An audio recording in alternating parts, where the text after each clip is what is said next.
Hi, it's Kevin. Again, as I mentioned, my aim is to do a video a day. Now, yesterday's video was about task response. Someone wrote in and said, what does task response mean? How does it work? So I did the video, how to max task response, and it's pretty straightforward. You just basically clearly and directly answer the question, do exactly what the examiners ask. Anyway, today's video, and again it will only be a short one, 5 minutes or so. Someone wrote in the Facebook group, how to write a conclusion. How do you write a conclusion? Well, it's pretty straightforward. All you're basically doing, you have to paraphrase or restate what you've said. Now, we'll take a look at some examples in a moment, but first I've got a couple of tips. So the first thing, never write any new ideas. Now they teach us this at the university. First time I went to uni as an undergrad in my writing course, they always say don't include anything new in the conclusion. Only restate what you've said. Make sure you answer the question. Now, this is to do with task response in part. As I mentioned, answer the question as clearly and directly as possible. But it also helps for cohesion and coherence, where you can see main idea, answer, introduction, it's in this paragraph, it connects to this, it's in paragraph 2 and 3, conclusion links everything in. So, that's basically it. You just have to make sure that your opinion is there. Don't do what some people do, which I've seen this often. People put their opinion in the conclusion, and that's it. So you have to wait until you've read the whole essay before you find out what they think, and that's no good. We have to paraphrase, okay? So you've got to vary your language. This is important, and so again, I'll show you some examples in a second. Got the paraphrase, change things around a bit. You can make it shorter, make it more concise. Don't include everything. You don't have to. Just your main points and your opinion. You have to have one. 2 sentences, that'll be fine. There's no need to write, sentence after sentence after sentence. What else did I want to say? Oh, yeah. Right, now, I keep seeing people writing what do they put? To elucidate, in summary, to sum up, blah, blah, blah. I don't know. The only thing that you should say is to conclude or in conclusion. Nothing else fits. It's not a summary, okay? In conclusion, to conclude. Don't use anything else. I can't remember all the phrases that people used, but some were pretty silly. So anyway, in conclusion, to conclude. That's it. What else? Okay, so let's see some examples. Let's see some examples. So I'll put this here. Right. So I've got a few different question types. I'll just show you maybe 3 or 4 different conclusions. So paying with a credit card is a common habit. Credit cards make it easy to buy now and pay later. What's the problems? What can be done? So it's a problem and a solution. So many people make purchases with credit cards. It's easy to buy now and pay later. So sentence 1, you paraphrase the topic. Answer the question. The problem is it can lead to personal debt. What's the answer?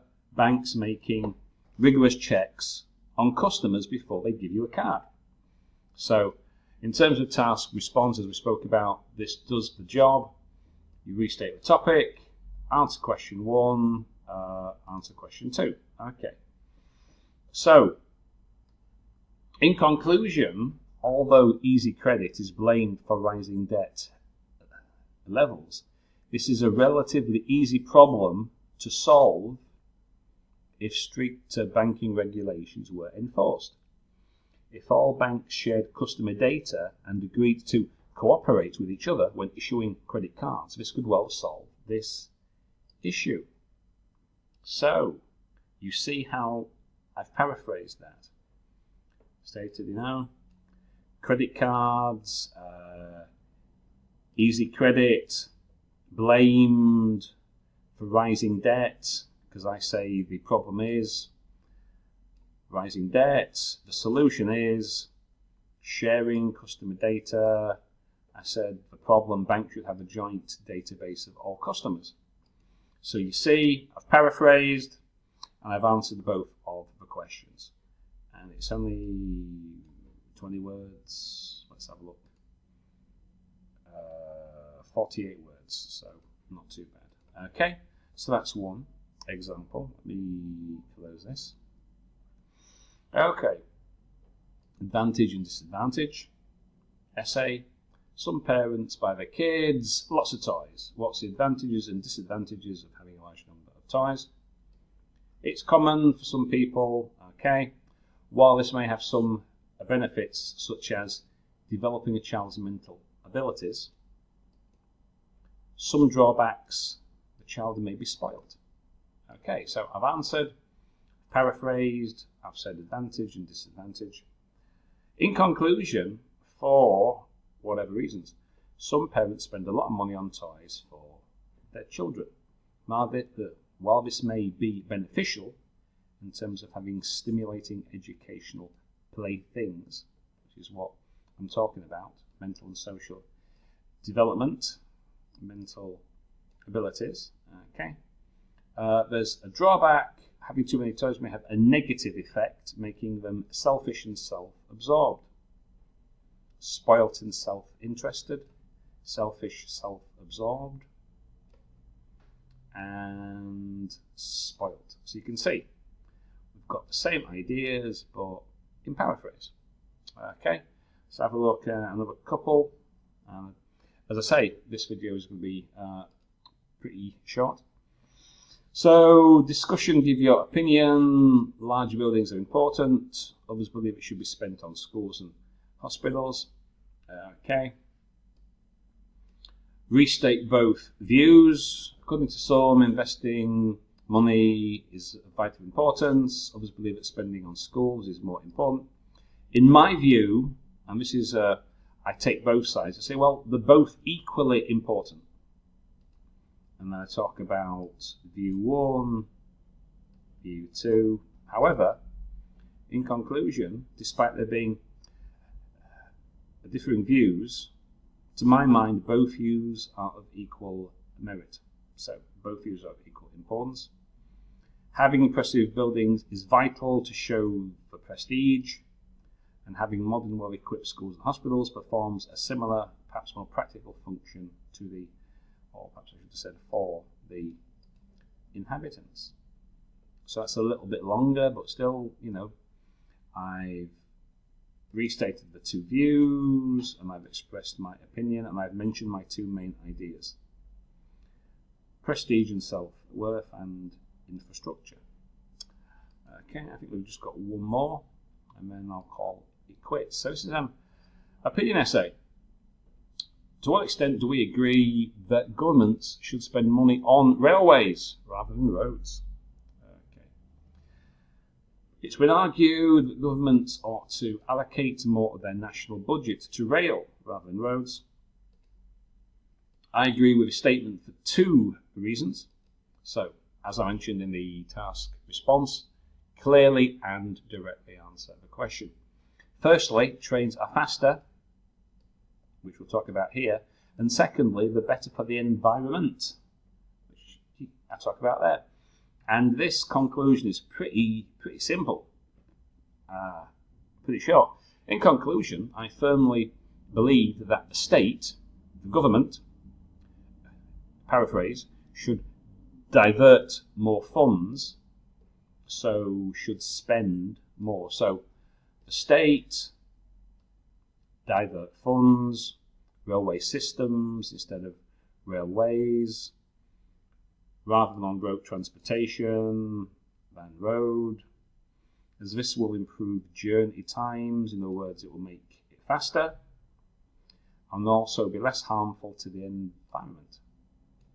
So you can see, writing a conclusion, it's pretty easy, it's pretty straightforward. All that you do, you restate the topic, restate your opinion, and briefly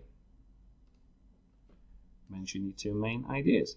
So that's it. I hope that answers that question. You've got to write, so you have to write a conclusion, that's vital. You've got to paraphrase or vary the language that you use.